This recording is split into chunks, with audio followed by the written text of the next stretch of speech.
రైతు విత్తనాలు కొనుగోలు చేసి పంట ఎందుకు వేస్తాడు? మళ్ళీ ఆ పంట తీసుకెళ్ళి మార్కెట్లో అమ్ముకోవడానికే కదా.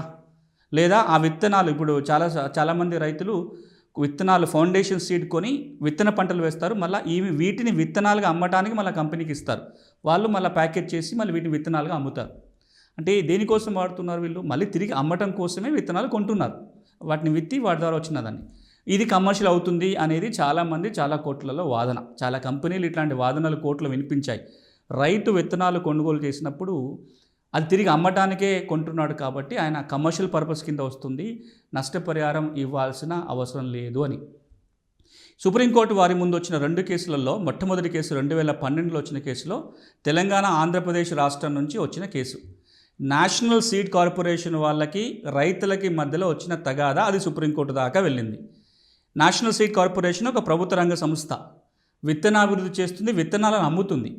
విత్తనం మొత్తం ఆ కంపెనీ తయారు చేయదు కదా, విత్తనాలని ఫౌండేషన్ సీడ్ ఆ కార్పొరేషన్ తయారు చేస్తుంది.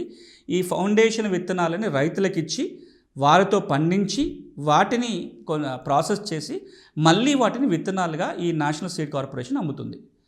ఇట్లా 2010, 11, 12 ఈ సంవత్సర కాలాల్లో అంతకంటే ముందు కూడా కొన్ని జిల్లాలలో ఈ సుప్రీంకోర్టుకి వెళ్ళిన కేసులు కొన్ని జిల్లాల నుంచి ఉన్నాయి.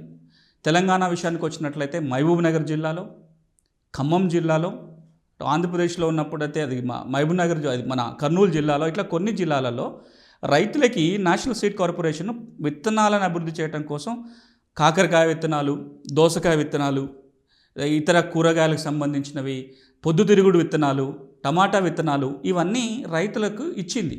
రైతులతో కుదుర్చుకున్న ఒప్పందం ఏంటంటే మేము విత్తనాలుగా అమ్మటం కోసం ఫౌండేషన్ సీడ్ ఇస్తున్నాము, మీరు ఈ పంట పండిస్తే అవి మేమే కొనుగోలు చేస్తాము, ఆ కొనుగోలు చేసిన వాటిలలో మళ్ళీ తిరిగి రైతులకి విత్తనాలుగా అమ్మటానికి కోసం అంటూ ఈ ఒప్పందం కుదుర్చుకున్నారు.